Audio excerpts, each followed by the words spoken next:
morning, everybody. Parent Trap, episode 9. Happy holidays, happy Thanksgiving. Hope you guys are prepping, getting ready. Friends and family.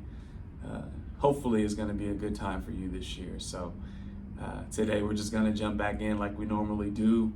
We're going to actually be working on Increasing Independence Part 2 on this episode. So we're just going to kind of tap back into what we talked about last week. I'm going to give you guys some little phrases and things you can remember to kind of help you throughout that process of increasing overall independence. Because I think, you started ABA or you're a parent with a child not on the spectrum, but you just want to break, right? You want to reset, you want to relax, you want to go out with your friends, you want to, do these, if you want to say regular, normal things, but you can't because you might feel handcuffed in this situation. You might feel, compelled to be there for your child's every beck and call. But like I said last week, what if they're 18? And they can't brush their teeth by themselves, or if they can't do the little things by themselves, then we need to put our children in positions to succeed. And that starts with increasing their independence. So today, like I said, we're just going to piggyback off last week, and I'm going to give you guys some tips and tricks. And I was actually had a parent training yesterday. And so we're going to dive into that a little bit more. It was more of kind of a crisis type of thing where mom was kind of at her wit's end, and it was problem solution. Okay, cool. She's like, I'm down to do any and everything, so lay it on me. And so I did. And so we'll kind of talk about that interaction and that exchange. So like usual, hopefully I don't keep you guys too long to get you out back to your family and friends and enjoying these holidays. So let's jump into it. So the first one that we have is your perspective, right? So I want to challenge you guys to kind of have a self-examination as parents, as a mother, as a father. What are my expectations? And I know we talked about that earlier in episode, I think maybe 2 or 3, about expectations. What expectations versus capabilities, right? We want to understand the capabilities of our children and what we're expecting them to do. Once we kind of ID that and find that, we then are able to understand a need versus a want. And the need versus the want usually comes from the parents themselves, right? So, oh no, I need to tie his shoes. Do you need to tie his shoes, or do you want to tie his shoes? Right? So based upon that expectation and the capabilities, if he's capable of tying the shoes, then you don't need to tie his shoes, you want to tie his shoes. Because that's what a father does, or that's what a mother does in that situation, or that's how I was raised in that situation, right? So I want you guys to check yourselves and see, okay, where's my perspective at? So what's the big picture? Am I handicapping, or am I enabling my child, or am I giving them the keys to succeed on their own? By kind of highlighting that and understanding where you're at with your perspective and examining yourself, that's also going to trigger and turn in to how you act and your language. And so we'll go to the parent that I talked about yesterday. It was me, another supervisor, mom, and the client was at the table. And so we're all talking, the client's kind of doing her own thing. We're not really engaging with her, but she starts stimming and she starts scripting and scrolling. I don't know if it was a movie or a cartoon or something, and she's going on and on and on. And mom told her, like, hey, you need to stop it. And so the kiddo didn't really stop. And I think the kiddo just kind of transferred and went somewhere else or went upstairs. And so I told mom in that moment, like, hey, let's talk about that situation. So what you say matters, right? And I want all parents to understand that is what you say, it means something, right? So don't be quick to say things, just because. Right, so when you say, hey, that needs to stop, I told mom, hey, why did that need to stop? And I said, is it stop? Did you want her to stop because it was annoying you? Or did you want it to stop because you wanted her to engage in something else? And so we figured out that mom said, okay, cool, it was interrupting the flow. She usually does that when I'm talking to other people or when I'm talking to this. And so I said, okay, so what you said is good. And now we need to follow through and give her maybe more functional communication. So instead of saying, hey, that needs to stop, we can say, hey, I don't know, Amber, do you need something? And in that moment, Amber, she has the language. She can say, hey, I just want somebody to talk to me. Or, hey, I was just singing a song. And then mom can respond like, okay, cool. Well, we're talking right now. So can you go upstairs or can you go to the other room because you're disrupting us? And so I say that to say that sometimes when parents say something, it's a trigger to them. And it's not necessarily anything wrong or anything that the kiddo is doing. Like if they're scripting and scrolling, okay, that's their sensory behavior. That's fine. In the home, no one's talking to me, I'm bored, so I'm going to engage in some sensory activity. But if it's annoying the parents, then they have to look at themselves and say, okay, I'm not going to tell her just to stop because it's annoying me. I need to tell her to stop if it's impeding on whatever I'm engaging in. So if I'm on a phone call, if I'm trying to talk to her father, if I'm trying to, engage or type or write or do these different things, if it's impeding on what I'm doing at the moment, then that is a good reason for me to transition or help her from that scripting and scrolling to, hey, what do you want? Or, hey, can you go upstairs and do that somewhere else? Either way, that's giving the child replacement behavior. So it's saying, hey, I can use my language. If the child was doing it for attention seeking, she can use her language. She can say, hey, hey, mom, I just wanted you to talk to me, or I wanted somebody to talk to me. Or if it's clearly a sensory engaging activity, mom can just redirect her to another location. And so I want you guys to understand that what you say matters in that moment, and not to use it as overkill. And I gave mom the example yesterday is that sometimes when staff start with our new staff, we start building communication and conversation skills with our younger kiddos, right? So they have emerging language. They're just learning to reciprocate or maybe communicate or even respond on topic. Well, we're going through different things like that with our younger kiddos and new staff. Sometimes there's lessons in there that we have, respond to name. So the kiddo would have to turn to the speaker or attend to the speaker or comply to the speaker, whatever we're asking in that situation. But then you hear, by responding to your name, I walk into a session and I hear, hey, Chris, come here, Chris, do this, Chris, do that. And so there's probably, 100 occurrences of the name or the word Chris, which we expect him to respond to his name every single time. Like, that's not feasible. And so I tell staff, like, hey, if we want to work on responding to our name, we have to make it intentional. We have to be impactful with that statement. We can't just use his name as like, okay, Chris, Chris. Like, the more he hears it, the less impactful it becomes, and the less he's going to respond in the targeted manner that we have set.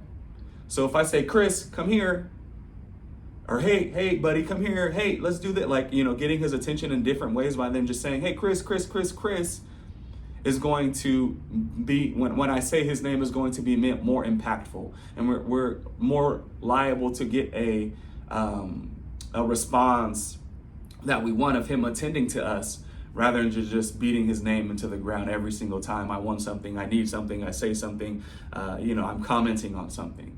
And so the way that we say things, we want to, think before we speak, right? And I know we use that for our younger kiddos, or children in general, as we're growing up through, adolescence to middle school, high school, think before you speak, because your words can have actions.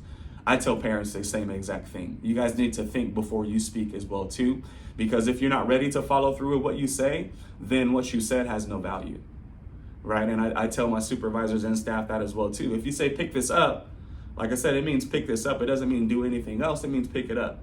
And so the kiddo shouldn't be doing anything else but picking up that item in that moment. Because if I say pick it up, he doesn't pick it up, and then I say later, hey, push in your chair, he doesn't push in your chair, your words mean nothing. And so you trying to gain compliance, you trying to get some kind of instructional control in that setting or that environment kind of falls on deaf ears, literally, because they're not following through with what you said.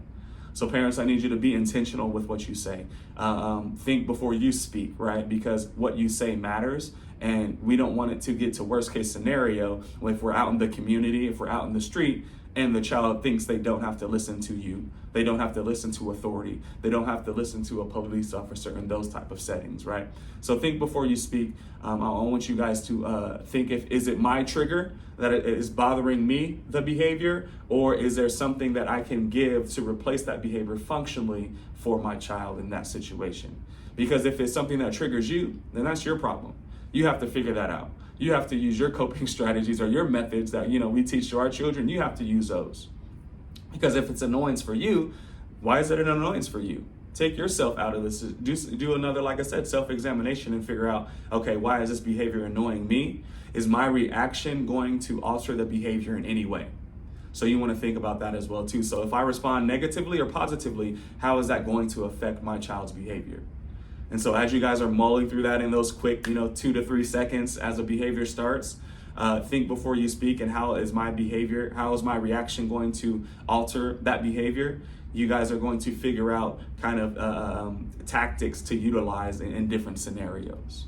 And so I want you guys to try that out this week and take a quick 2 to 3 seconds, right? Don't react right away, because our younger kiddo, all our kiddos, right, love reactions. They love, like quick, oh, don't do that, come here. They love the quick reactions, those attention-seeking moments where they can capture someone's attention.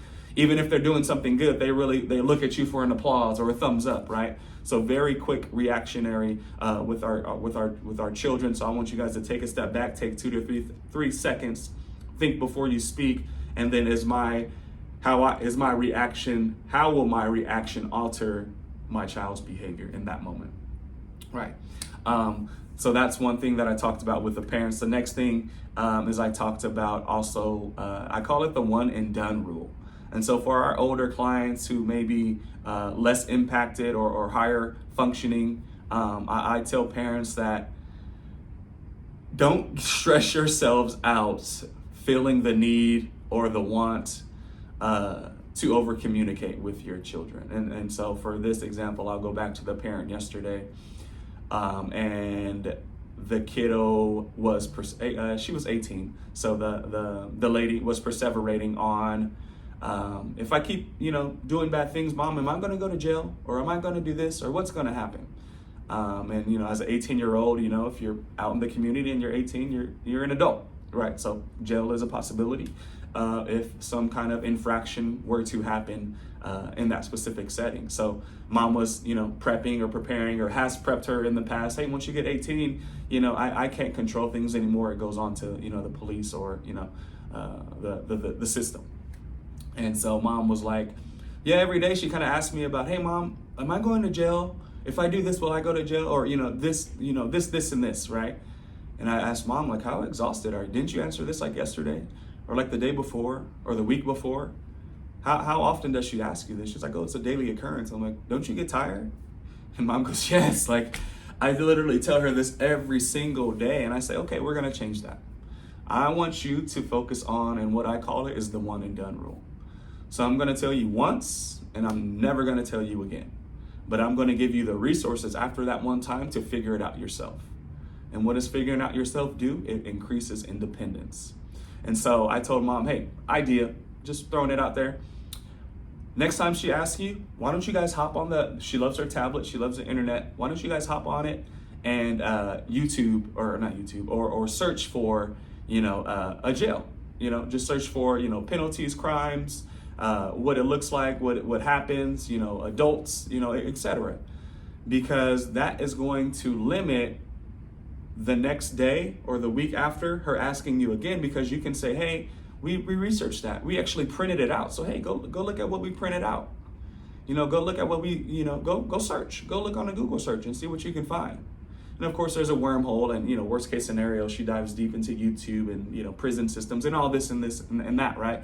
But I'm giving her the tools to utilize without bothering or bugging Mom, right? So instead of her coming the next day, say, Mom, my behavior was really bad today. Am I going to jail? And Mom can say, hey, just check your notes or check what we printed out. Go look at it. Go review that. Or, if there's and we can get off the jail topic, or maybe there is something your child may be perseverating on, whether it's The Simpsons or Paw Patrol, or, they want you to do this, or this, right? We can use things within our control to eliminate our reaction or our response in those situations. So if I can print something out for them to do and look at, instead of bothering me or annoying me or disrupting what I have to do, then I'm going to utilize that. I'm going to redirect them to what we printed out or what we used, right? And so by giving that 18-year-old yesterday the skill, not only for that jail topic, but now she has a skill that is going to be functional and useful in the future. So now she knows how to use Google. Now she knows how to search. Now she knows how to look out for information, then coming every 10 minutes or every day to mom, like saying, hey, what about this? Or what about that? And mom can simply say, hey, go search it. Go look on the computer. Go do this, go do that, instead of asking me the same repetitive questions every single day. 10, 15 minutes later, I already told you this 30 minutes ago. Why are you asking me this again? Go research it. I'm giving you the tools. I showed you how to do it. Go do it. Instead of giving into that behavior, or asking or answering that question about jail. Like, I know we talked about this yesterday, but let's sit down and let's talk. No. Mom's tired of doing that. She was exhausted. She wanted to do what she needed to do in that moment. So I'd say, hey, we're going to give your 18-year-old child the resources to explore. To go on a website that's functional and to find out the information that she wants from you. Right? Because I know you're tired. You told me you're tired. You look tired. You look exhausted, right? As tears are coming down her eyes, she just wants her life back, right? She wants a sense of normalcy. And so I said, this is one step to gaining normalcy, putting the ball in your daughter's court and letting her figure it out. Of course, you want to be there. You want to be helpful. But like I said last week, at what sacrifice are you doing that at? Are you sacrificing yourself or what you need for the sake of your daughter, who's fully capable of doing it herself? Right? It would be totally different if the child wasn't capable. Then that want would turn into a need. So I need to help my daughter because she physically can't do these things, but her daughter can. So let's not sacrifice ourselves for something that we want to do or we feel we need to do when the child has the full capability of it. And so that was another gut check. And like I said, mom is at the bottom right now. And so I told her, the past 2 times I've been there, we can only go up from here. So let's put it all on the table. I'm going to give it to you straight. I want, keep it 100 with you. I don't beat around the bushes in these situations because you called me for a reason, right? I'm on your team for a reason. It's to get shit done, right? Essentially, we're going to get shit done, right? You're at your wit's end. You're at the bottom. And so at the bottom, the only way we can go is up. And so let's start climbing that ladder. Start telling your daughter no to figure it out herself. Yeah, it might cause behavior, but for these past, 18 years, that's been tumultuous, or, there's been some barriers just more recently within the last 5 or 6 years. We need to turn that on its head. We need to switch something right now because, like I said, as an 18-year-old in the real world, in the community, she's an adult. And I reiterate this every single time, and you guys will probably hear this every single episode, is they don't have a badge that says, hey, I have autism. Mom is not in the community next to her daughter saying, hey, nope, she has autism. Everyone, look, we're good. She has autism. Don't mind us. Which brings me to the next point, is I don't want parents to use a diagnosis as an excuse. I hear parents all the time saying, oh, maybe it's because she has this or it's because she has that. That could be true. But where's that excuse going to get us in the long run? It's going to put a cap on our children's level, right? It's going to cap them out on, they can't do that because they have autism, so I have to do this, or, I need to do this because they have this. Have you tried, those worst case scenarios, like, have we tried, going out into the community and seeing what happens? Have we tried, the big dreams and goals that you have for your children? Have we tried that? Or have you just not even entertained it because they have autism, or because they have, sensory processing disorder, or because they have, these different things that, prohibit them from a, sense of normalcy or a typical neurotypical life, right? right? So I talked with mom yesterday, same thing, is like, no excuses, right? If it is medical or something that may need medication, okay, fine, but we're going to exhaust all our ABA principles, all our behavioral strategies, all our interventions first.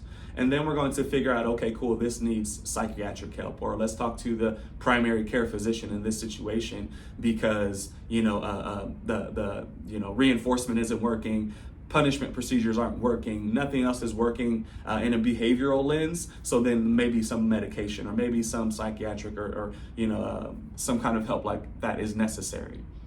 But I want you guys to eliminate those excuses, because it's not only capping you, it's capping their potential, right? And their capabilities, which I talked about, earlier today. So no excuses. I want you guys to, do that one and done. It's only for your benefit, right? I know some of you are exhausted and tired of the daily grind of, getting up and feeling like you have to do this or you have to do that, right? We're going to give you that one and done, and it's going to be trial and error, right? The first time you do it, it's not going to go perfect. But I'm not going to go back and forth. And like I said, we're not going to be on a string with our kiddos, just pulling and jumping when they say jump, or doing different. We're done with that. 2023 is coming. Let's change it, right? Let's flip that switch. Let's pivot, right? Because I know you guys are tired. You guys are exhausted. You guys wouldn't be rocking with me to episode 9 if you weren't. So 2023, we're pivoting. Let's put our foot in the ground and let's pivot. And let's ride it out. Let's go through the mud for a little bit and get dirty, because I can see the light at the end of the tunnel. And that's what mom said yesterday. She said, I'm not there yet, but your perspective is helping me see, the light. It's helping me see that, okay, cool, a little switch here, a little switch there can change the whole dynamic of not only this family, but, of my support system as well too. And so the next thing is also within this parent consultation and coaching, we talked about picking your battles. And so one thing we really jumped into, and I was being nitpicky last week or yesterday, I'm sorry, because like I said, that was the time to do that. It was a crisis situation where mom was literally fed up. She was at her wit's end. So I'm like, all right, cool, bam, solution. So we went, maybe an hour and a half. She's giving me examples. I'm saying, okay, do this. She gave me another example. Okay, do this, try this immediately, tomorrow. Because I'm going to check in next week and see if you bought into the system that we put in place, right? Because if you haven't, then there's some issues there and we can maybe, alter or fix some things. But I want to see you practice some of these things. I want to see how it went. And so the next thing I told her was to pick her battles. And so she's like, okay, another thing that I have is that, I want her to go to bed by 10 o'clock because I'm exhausted. I say, okay, what's the purpose of her, naturally, what's the purpose of her going to bed at 10 o'clock? She was like, oh, just, the time I pick, I want her to get enough sleep and I want her to, be fresh in the morning. And, I was like, okay, what time does she start school? And she's like, oh, she's homeschooled. I was like, oh yeah, that's right. Okay. So at 10 o'clock, when that time comes, what does she usually do? She's like, oh, she's usually kind of upstairs, just roaming around, usually watching TV in her room, et cetera, et cetera. And I told mom, okay, what's wrong with that? And she's like, nothing. I just said 10 o'clock. And I was like, okay. So now, like I said, as I talked to you guys earlier, what's the intention behind what you're saying, right? Why? And I told mom, why are you saying 10 o'clock? Were you raised in a household that, set that parameter? Is that your bedtime that you want to, wake up refreshed and do what you have to do? Why does your daughter need to be on that same schedule? And it was just an honest and open question, right? I wasn't, trying to pierce or hurt her or it's just an open question because I have to find answers on why mom has these, parameters, right? And mom was like, that's just the time I picked. I was like, okay. So what's wrong if she goes to bed at 11 or 12? And mom was like, oh, well, she'll be tired in the morning. I said, okay, and whose fault is that? And she smiles. She says, oh, well, it's her fault. I was like, correct. That's a natural consequence, right? If she, has stuff to do in the morning and I go to bed at 2 a.m. and I have to wake up at 6, that's not my fault that you didn't sleep all night. That's your fault. I said, I thought 10 o'clock was a good time for you to go to bed. You don't have to follow that. I'm not going to exhaust myself, go back and forth with you, yell and scream, engage in these behaviors because I have this, this time set that's kind of arbitrary, right? 10 o'clock, okay, that's the time I want to go to bed. That's the time I want my household quiet. But at what cost? Do I have to fight you every single night at 9:59 to turn the TV off, tuck yourself in bed and be quiet? Right? No, I'm going to enjoy my sleep. As long as the child's not, and I told mom, is she up at night like roaming around, going downstairs, opening cupboards, getting food, playing with knives, doing anything dangerous? And mom says no. I say, okay. And if she does, we can put a gate in front of the doorsteps, right? Or we can put locks on things, to ensure that. But at what cost are you losing sleep trying to fight with your 18-year-old on a bedtime? She's grown, right? She's 18. She can figure it out. If she wakes up in the morning exhausted, then okay, cool. Hey, maybe tonight I'll get some better sleep, or maybe tonight I won't stay up till 3 a.m. And mom says she doesn't have school, but they take her younger daughter to school in the morning, and the daughter goes with them. And so if that's like the first thing that they have to do in the morning, I don't care if you didn't sleep at all last night. You're getting in the car, we're taking your little sisters to school, and we're running her errands. That's a natural consequence for not sleeping. Mom got her, 8 hours sleep because 10 o'clock was her time, right? That was her time that she set for herself. But if the daughter doesn't want to follow that time, okay, I'm not going to fight with you about it. You're not messing things up. You're not punching holes in the walls. You're not, like I said, you're not destroying the house while I'm asleep. So, okay, if you don't want to, I'm not going to fight with you every single day about this. But at 6 a.m., you're going to wake up, you're going to get up, we're going to put our sister, your sister in her seat, and we're going to school. And so that was refreshing for the mom to hear, right? Because she had this system that wasn't effective. Because she had this arbitrary 10 o'clock stamp that says, okay, 10 o'clock, we need your 8 hours of sleep, blah, blah, this and blah, blah, that, right? Where it was causing more harm than it was good. And so we're going to give the 18-year-old her choices, because that's what she's going to be doing as an adult, right? She's going to be using her own choices, making her own choices in different situations. So let's do it now. Let's prep her now. I guarantee you, if she wakes up exhausted for 1 week in a row, she's going to start going to bed earlier. It's natural. Your body is going to tell you naturally you need more sleep, because going to bed at 3 a.m. and waking up at 6 a.m. to start your day is not going to be nourishing. It's not going to be what your body needs, right? I know some statistics say the body needs about 7 hours of rest. So if you're getting half that, you're going to be exhausted the next day. And what do you do the next day you're exhausted? You usually crash, right? You usually crash 3 or 4 hours before your bedtime, or you take a nap because your body is just fatigued. Your body is tired. And so that's a natural consequence that's one example that I spoke with mom. Let the natural consequences flow, because as an 18-year-old, that's all she has right now. Because when she starts going to college or getting into school or a vocational job or doing things out in the community, we can't protect our children from natural consequences. So let's control them while we can in the home. They're still going to happen, but it's in a safe environment. So let's do that now rather than out there in the community, right? And so I told mom, hey, the 10 o'clock, hey, great, good. If you want to fight every day, good. I see you're exhausted, I see you're tired, but if you want to fight this every day, no problem, have at it. But this 10 o'clock, if she chooses not to, okay, that's her choice. We're going off choices, and that's one thing I told her. Our next topic is choices and reactions, right? I want you to figure it out. You have the skills, you have the capabilities. Like, hey, I've given you the tools. I've tried. I'm exhausted. I'm tired. I've done all I could in this situation. It's your turn, right? Quit leaning on me and you figure it out. Right? We have to talk like that with our children sometimes, right? They have the capability. They have the skill. Go do it. I'm not going to help you. Go fall, bump your knee, get back up. We'll talk about it. Okay, go do it again. Go try it. I'm not going to keep enabling or saying, hey, okay, that's all right. Let's, we're not going to play that sport again because you fell and bumped your knee. No, put them back out there. Let them figure it out. Let the natural consequences implant memories in their brain. Like I told you guys, the first time someone falls and hits their head on a bike, hopefully they're going to wear a helmet next time, right? I don't want another concussion. I don't want stitches in the back of my head. So maybe next time, let me use a strategy to prevent that from happening. And so you're learning.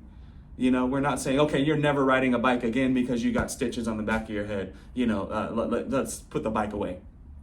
No, it doesn't work like that. The world doesn't work like that, right? We have to get bumped and pushed and pick ourselves back up. And so we're doing the same thing with our kiddos as well too, especially for a mom in crisis in that situation. That's what she needed. And she needed someone to tell her that. She needed to hear that. And so that's what I told her is like, hey, do it. The 10 o'clock, hey, don't worry about it. If that's, so you need to follow through with your morning routine because that's going to make it salient. She can't skip that activity because she didn't sleep. We have to follow through with that initial, we still have to take sister to school and she still needs to tag along. But if she got 5 hours of sleep, okay, cool. That's better than 3. We want the full 7 to 8, okay, but we can't control if your daughter sleeps or not. We can't close her eyelids and put her into REM sleep, right? That doesn't happen. So we're going to let the 18-year-old make her choices, right? We want to prep her for what's to come in the future as an adult.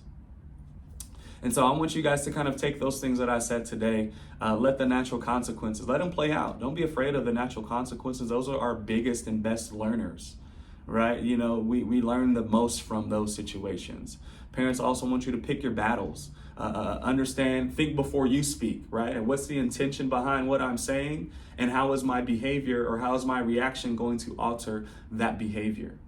I want you guys to look at that one and done rule, right? Am I giving of myself too much just to appease my child when they can do it themselves? Have you given them the resources to do it? And once you have given them the resources, are you making them utilize it, or are you imparting yourself into that situation, inputting yourself into that scenario? Do you need to, or do you want to?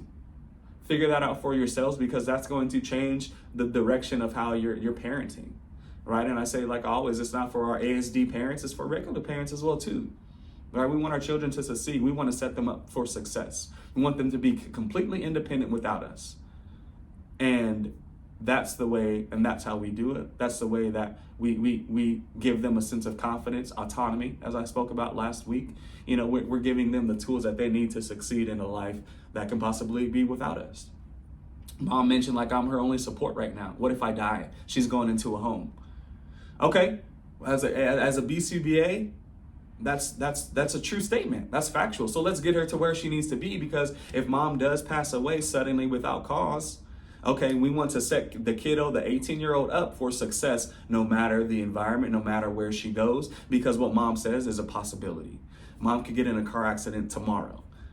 Right? And so while I have mom with us, hey, we're going full bore. We're going 100%. We're getting shit done, because we never know what tomorrow's going to bring us. So let's do it now, in the moment when we can control what we can control, because I can't control if my life is taken away from me the next week or the day after, or, this and that. But I can control how I react to my daughter, how I put strategies in place, how I give her the resources and tools to succeed.